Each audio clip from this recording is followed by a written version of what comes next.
Yo, what's going on, y'all? It's Cone, and this series is legitimately taking years off my life. I've never been more stressed watching basketball. My team is 2 wins away from a championship now after the Thunder evened it up, and I'm sitting here freaking out, pulling my hair out. Shout out to my fiance. She was sitting there watching the game with me like, it's going to be okay, and I had full confidence in this team. But man, was this an absolutely insane game. And I have to imagine as a neutral fan, this is one of the best finals we've had in so long. I mean, even just looking at it, if I separate my own fandom aspect of it, it's now been 3 absolutely insane back and forth games. There was the one Thunder kind of blowout in game 2. The Pacers still felt like they were lurking the whole time because that's what they do, but that was the only one where a team has won comfortably. Other than that, it was the Haliburton game winner in game 1. In game 3, it was back and forth, and the Pacers go up 2-1 on the heavily favored OKC Thunder. And this game, it felt like Indiana was going to go up 3-1 for a little bit. Again, I'm very confident in this team, but the Pacers are a team that will make you question even your most strong fandoms. I mean, they went out there and took a 10-point lead right before it went into the fourth quarter. They absolutely could not miss. They were defending extremely well. They continue to up the ante on that end. It's by far the best defense I've ever seen this Indiana Pacers team play. And Siakam was hitting shots, and Obi Toppin was stepping up, and they were getting offensive rebounds, and Haliburton started to cook a little bit. They just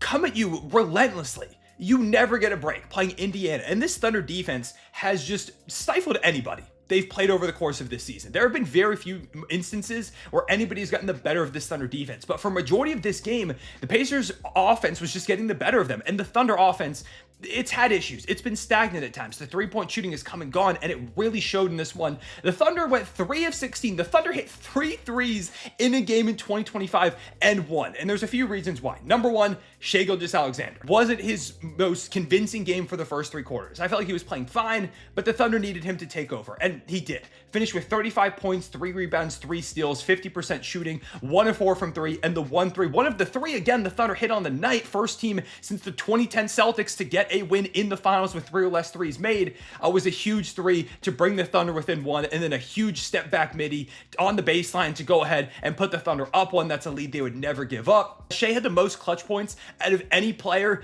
in the play-by-play era. In an NBA Finals game, he completely and utterly took this game over in every manner, whether it was the 3 or the jumper on the baseline, or it was getting to the free throw line. I know people are going to want to complain about the free throws, but really the difference in this game wasn't the free throws. The Thunder had 5 more free throws. That's it. Then the Pacers, it was the Thunder making them, and when the Thunder slowed things down and got to that spot, there are multiple possessions where, because Nembhard was playing great defense on Shai. He has this entire series. Shai ended up getting the switch onto Aaron Nesmith, and Shai slowed it down, would back him down, and then would go ahead and turn, get Nesmith to bite or put his arm across his arms, and then just go into the shot motion. He learned this type of stuff from Chris Paul. It's very Chris Paul-esque, and some people hate it. I mean, if it's getting him points, if it's getting the team stops, if it's slowing the game down and letting Shai and these guys rest, it's a huge win, because part of the reason the Thunder lost last game was because they looked exhausted. So getting to the line, slowing the game down was integral. Shai really just took over, was calm, cool, collected.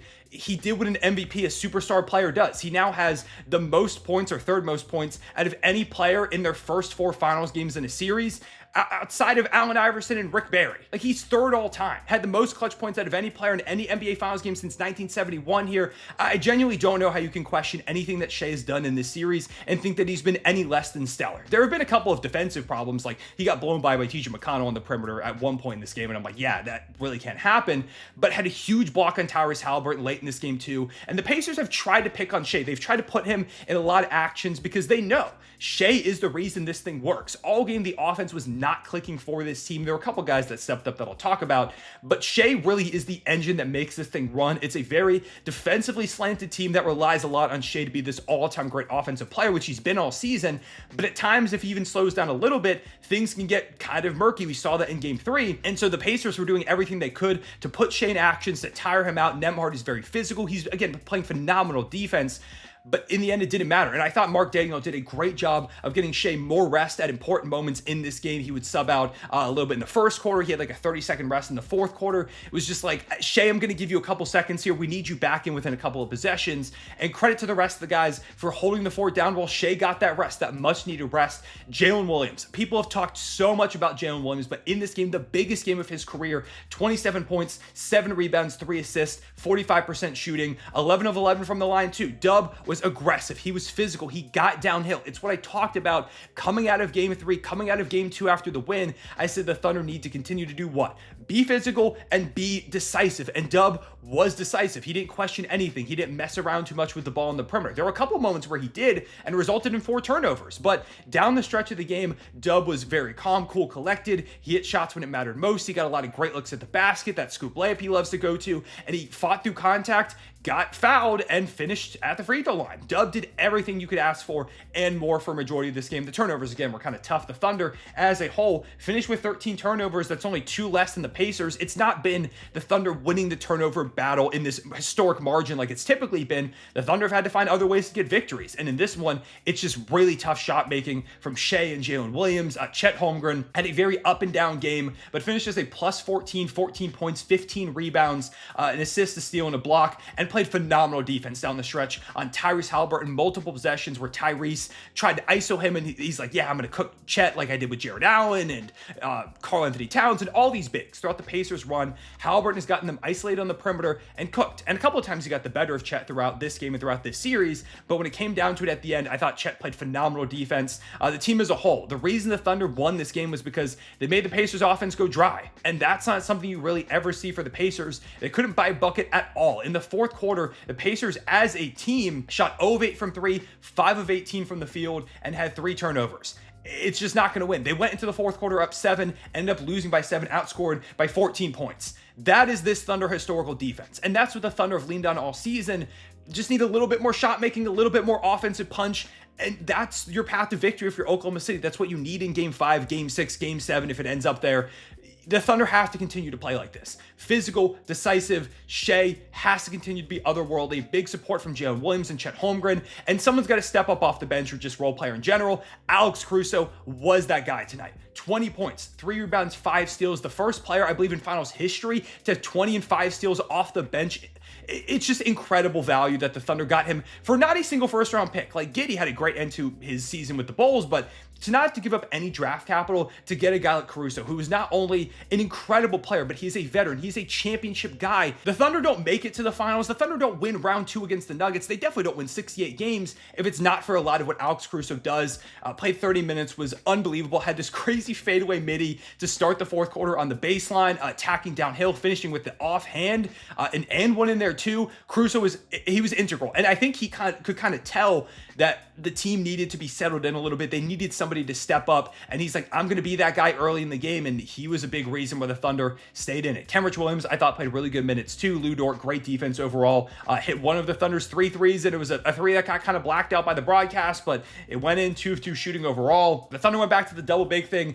Don't know if they'll do it again for game 5. I mean, I guess we won, so maybe they will, but the double big minutes were not good for a majority of this game. It makes the Thunder too slow, and specifically got the Thunder out to a very, very slow start in this game, which it's done a lot of times throughout the playoffs. A lot of people are clamoring for the Thunder to bring it back after losing game 3, but not having the double big thing to start is not the reason the Thunder lost in game 3. And in this game, it's not like we closed with it, so I wouldn't be shocked if we go back away from the double big lineup. I thought Hartenstein overall was pretty good on the game. Didn't do a lot scoring-wise, but had 3 offensive rebounds, 6 boards in general, 3 assists, only 1 turnover. I thought Ihart was perfectly fine. Casey Wallace, pretty good defense from him, but not a lot offensively. Same thing for Aaron Wiggins. It was mainly just Shai, Caruso, Chet, and Dub are the ones who got this thing done with defensive contributions all over the table, and those are the Thunder's 4 most important players. They stepped up. They refused to let the Thunder go down 3-1, and it was an incredible game. I mean, the more I'm reflecting on it, thinking about it, just all the back and forths, the resiliency from the Thunder, it's similar to the resiliency the Pacers showed in game 3.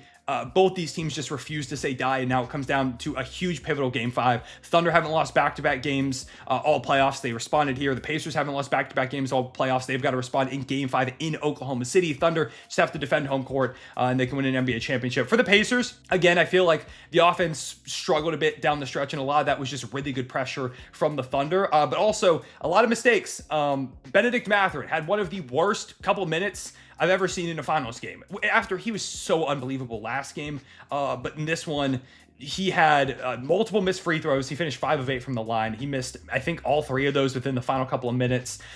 He had 2 away from the play fouls that got the Thunder free throws. And I don't think, if he plays those straight up cleanly or makes all his free throws that the Thunder win, but it's definitely still like in Pacers insane comeback territory if he manages to not make those mistakes. I mean, he's a young player. It happens, but it was a disaster class for him down the stretch. I feel like just in general, great defense from the Thunder and Tyrese Haliburton. He only shot 1 of 7 from 3, had 5 turnovers. I felt like they did a great job of making things uncomfortable. 4 turnovers from Andrew Nembhard. Siakam really had it going early, but later in the game, I felt like the Thunder played a lot better. Got Neesmith into foul trouble. He fouls out with 6 fouls in the end. TJ McConnell and Obi Toppin, they were trying to do some crazy stuff off the bench. McConnell had some big moments, and Obi, I mean, you talk about the pickup he was for them. 17 points, 7 boards in this one, 7 of 12 shooting. He was ridiculous, but just in the end, a couple of mistakes. It felt almost like the roles were flipped here, where the Pacers were just a lot more uncomposed down the stretch of this game, whereas it was the Thunder in game 3. Pacers are going to have to flip that script, have to find a way to better break down this defense when the game gets later, because it felt like the Pacers were the team that kind of got tired in this one, and maybe that was, just a game difference. They were running full court pressure the entire game, and that's huge for making it hard on the Thunder and really tiring them out. But at the same time, it wears on you a lot. Like, if you've ever played organized basketball and you've had a system where you run full court pressure, it's exhausting to do that for the entirety of a game. And I've never done it against NBA players for 48 minutes. So it's definitely a lot more tiring than I realize. But it takes a lot out of you. It's why teams don't do it all the time. People are like, oh, the Pacers, they should just keep doing this the whole game. But it gets you exhausted. And I think you saw a little bit of that in the fourth quarter. I also felt like Miles Turner was really rough in this one. 3 of 10 shooting, 0 of 6 from 3, -6 on the game. No blocks, 5 fouls, 1 turnover. Apparently he's dealing with a little bit of an illness, and if that's true, I could see it a little bit in this game. But just in general, Pacers need a little bit better across the board going into game 5. If you're going to win game 5 in OKC to go up 3-2, it's got to be not a perfect performance from the Pacers, but they've got to be a lot better than this. And I expect both teams to come with their A game. I think game 5 is going to be a classic. I keep saying it. I think the Thunder are going to win game 5 in OKC. I've picked the Thunder pretty much every single game. I'm a Thunder fan. What do you want me to say? And also, most of the time I talk to you, it's them trying to bounce back. So but just in general, let me know what you thought about this game. What were your biggest takeaways? Let me know what you thought about this final so far, because this has been an all-timer up until this point. But for right now, I appreciate you watching. Leave a like and subscribe if you enjoyed. Hit the notification bell so you don't miss out on future videos. Also, I will be in Oklahoma City for game 5. I will be in the building. The Thunder have won 12 straight games with me in attendance. I'm going to try and push that to 13. And who knows, maybe if Thunder win that one, I'll get crazy and go to game 6 in Indiana. I don't know. We'll have to wait and see. But for the moment, if you're in OKC for game 5, definitely make sure to stop me and say, hey, if you're going to be around, or, comment on this video. And anyone who's there, definitely let me know. Would love to say hey and talk a little bit of Thunder and hopefully celebrate after the game. We'll see. But for the moment, again, I appreciate you watching. I'll see y'all later. Real one, say it back.